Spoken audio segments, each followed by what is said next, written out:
नमस्कार मेरे प्यारे साथियों। मैं आप सभी का स्वागत करता हूं आपके अपने YouTube channel SSC solutions with Anuj. जैसा कि आपको पता है, हम डेली करंट अफेयर्स की क्लास लेके आते हैं 10 से 15 मिनट की, जिसमें हम डेली के करंट अफेयर्स करवाते हैं। देखो, आज सबसे पहले क्या करेंगे, रिवीजन क्वेश्चंस करेंगे जो कल हमने करे थे। सबसे पहले क्या है, जो चुनाव आयोग है उसने किसके साथ मिलकर मेरा पहला वोट देश के लिए अभियान शुरू किया था? तो कल मैंने बताया था ये किया था शिक्षा मंत्रालय के साथ। उसके बाद अगर हम बात करें तो इसरो का जो दूसरा एयर स्पेस पोर्ट है उसकी आधारशिल किस राज्य में रखी गई है? तमिलनाडु में रखी गई है। ठीक है। उसके बाद जो राष्ट्रपति हैं अपनी द्रौपदी मुर्मू, उनके द्वारा भारत के नए लोकपाल के रूप में किसे नियुक्त किया गया? वो किया गया अजय माणिकराव खानविलकर को। भारत की सबसे बड़ी सौर बैटरी परियोजना कहाँ पे? छत्तीसगढ़ में। ठीक है। हाल ही में जारी किया था क्या?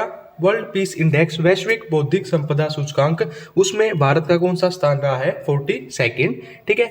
और जो किंग चार्ल्स III हैं उनके तहत मानद नाइटहुड प्राप्त करने वाले पहले भारतीय कौन है? तो वो है सुनील भारती मित्तल। उसके बाद नाटो में शामिल नया देश कौन सा हुआ था? स्वीडन हुआ था। जो स्वयं प्लस प्लेटफॉर्म है वो किसने लॉन्च किया था? धर्मेंद्र प्रधान जी ने लॉन्च किया।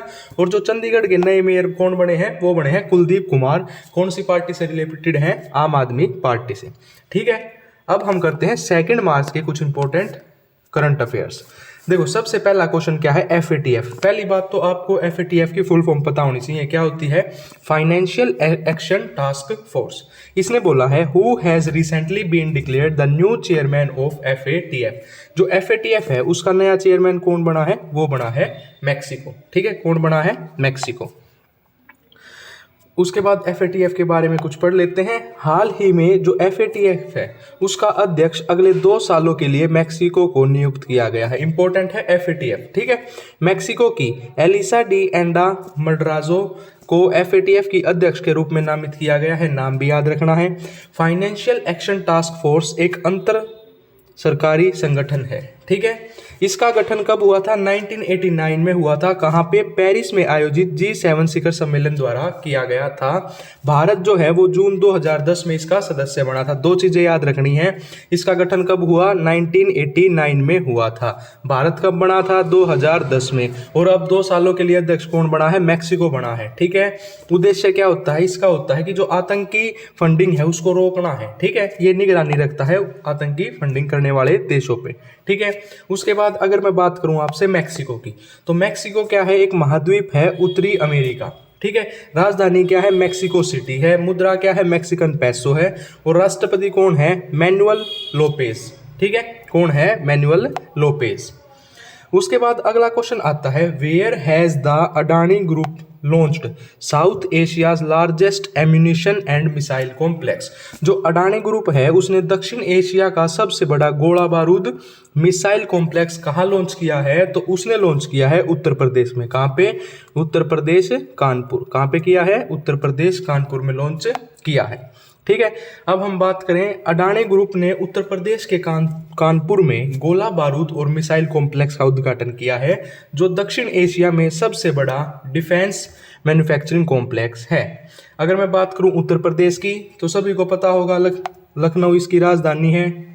CM कौन है? योगी आदित्यनाथ हैं। राज्यपाल कौन है? आनंदीबेन पटेल हैं। अगर आपसे देखो, अभी यूपी पुलिस का पेपर होगा तो उसमें पूछ सकता है कि लोकसभा सीटें कितनी है? 80। राज्यसभा सीटें कितनी है? 31।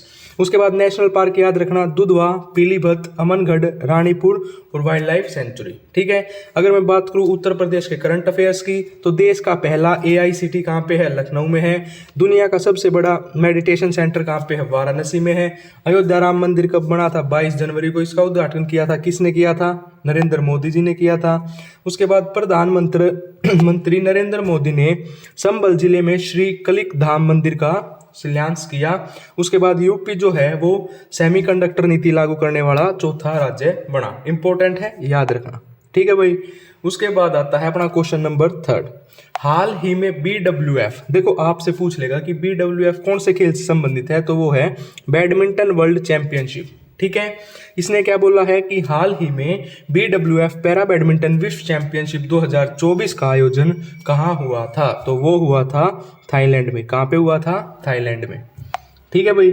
उसके बाद देखो आयोजन कहाँ पे हुआ? थाईलैंड के पटाया में। थाईलैंड के पटाया में। BWF पैरा बैडमिंटन विश्व चैंपियनशिप 2024 में प्रथम स्थान किसका है? चाइना का, दूसरा इंडोनेशिया का और तीसरा भारत का। याद क्या रखना है? सबसे पहले कहाँ हुआ? थाईलैंड में हुआ। प्रथम स्थान किसका है? चाइना का, तीसरा किसका है? भारत का। ठीक है। BWF पैरा बैडमिंटन विश्व चैंपियनशिप 2024 में भारतीय बैडमिंटन खिलाड़ियों ने 18 पदक जीते, जिसमें 3 स्वर्ण, 4 रजत और 11 कांस्य पदक शामिल हैं। स्वर्ण पदक विजेता के नाम याद रखने हैं। कौन है? यथिराज कृष्णा नागर और प्रमोद भगत। सुहास यथिराज, कृष्णा नागर, प्रमोद भगत। आपसे पेपर में कैसे क्वेश्चन पूछ लेगा कि भाई ये जो है वो कौन से स्पोर्ट्स से रिलेटेड है। ठीक है। उसके बाद अगर मैं बात करूं BWF की, तो वह बैडमिंटन वर्ल्ड फेडरेशन स्थापना कब हुई? 1934 में। और मुख्यालय कहाँ पे है? इसका मुख्यालय हेडक्वार्टर मलेशिया में, कुआलालंपुर मलेशिया। ठीक है भाई। उसके बाद आता है next question, by which year ISRO will launch Chandrayaan 4। देखो अभी हाल फिलहाल में चंद्रयान 3 लॉन्च किया था, अब चंद्रयान 4 की बात कर दी है, तो वो कब तक कर देंगे? वर्ष 2028 तक। इन्होंने बोला है कि 2028 तक हम क्या कर देंगे? चंद्रयान 4 लॉन्च कर देंगे। कल मैंने एक क्वेश्चन बताया था कि जो इसरो है वो अपना सेकंड स्पेसपोर्ट कहाँ कर स्थापित कर रहा है, तो वो है तमिलनाडु में। कहाँ पे? तमिलनाडु में। याद रखना इंपॉर्टेंट है। ठीक है। उसके बाद देख लेते हैं, इसरो जो है वो चंद्रयान 3 के सफल होने के बाद अब चंद्रयान 4 लॉन्च करने की तैयारी में लगा है। इसरो 2028 तक लॉन्च कर देगा। चंद्रयान 4 मिशन का मकसद दक्षिणी ध्रुव के पास उतरने और चट्टान के नमूने एकत्रित करने का है। ठीक है। एक चीज ये याद रखनी कि कितने किलोग्राम का रोवर तैनात करेगा, तो 350 किलोग्राम का रोवर तैनात करेगा। इसे लूपेक्स मिशन भी कहा जाता है। यदि चंद्रयान 4 सफल होता है तो भारत चांद की सतह से नमूने पर वापसी धरती पर लाने वाला कौन सा देश बन जाएगा? चौथा देश बन जाएगा।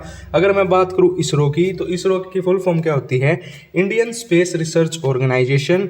स्थापना हुई थी 15 अगस्त 1969 में। अगर आपसे मुख्यालय की बात करें तो ये होगा बेंगलुरु में।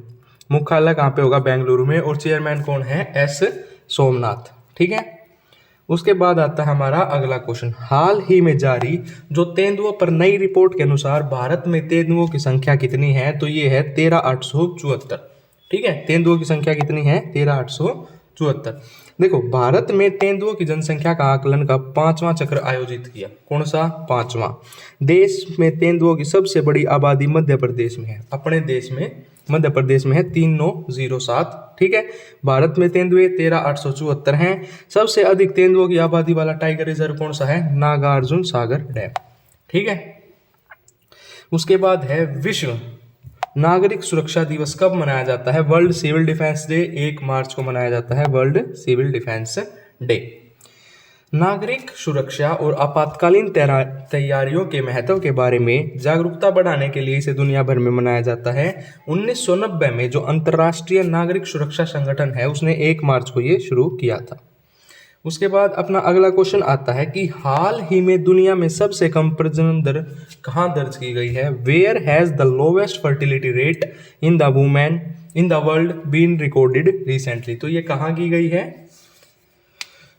ये ये की गई है साउथ कोरिया में। कहाँ पे? साउथ कोरिया में। ठीक है। दक्षिण कोरिया की प्रजनन दर जो पहले से ही दुनिया में सबसे कम है 2023 में गिरकर एक नए रिकॉर्ड निचले स्तर पर पहुंच गई है। ठीक है। उसके बाद साउथ कोरिया की राजधानी क्या होती है? सियोल। मुद्रा दक्षिण कोरिया वोन। और उसके बाद प्रधानमंत्री है होन डक सू और ये हैं यू सुक येओल। ठीक है, राष्ट्रपति। उसके बाद अगला क्वेश्चन आता है where has the first US India cyber security initiative has been launched. तो ये कहाँ पे होगा? पुणे में। जब भी किसी फर्स्ट के बारे में बात की जाए तो वो इंपॉर्टेंट हो जाता है हमारे पेपर पॉइंट ऑफ व्यू से। ठीक है। पुणे में पहली अमेरिका भारत साइबर सुरक्षा पहल शुरू की है। उद्देश्य क्या है? इंटरनेट द्वारा होने वाले अपराध को रोकना इसका मेन उद्देश्य है।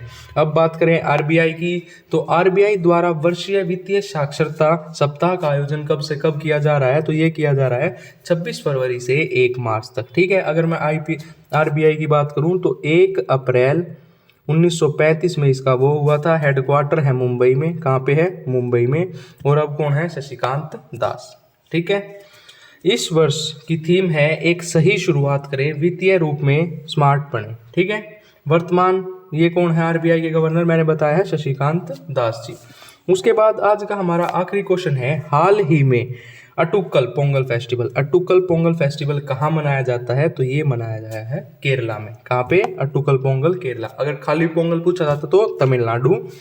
केरल की राजधानी जो तिरुवनंतपुरम है में अटुक्कल पोंगल का पर्व मनाया जा रहा है। अटुक्कल पोंगल को दुनिया में महिलाओं की सबसे बड़ी सभाओं में से एक माना जाता है, जहां महिलाओं को अटुक्कल भगवती मंदिर की देवी का जश्न मनाने के लिए एक साथ मिलते हैं।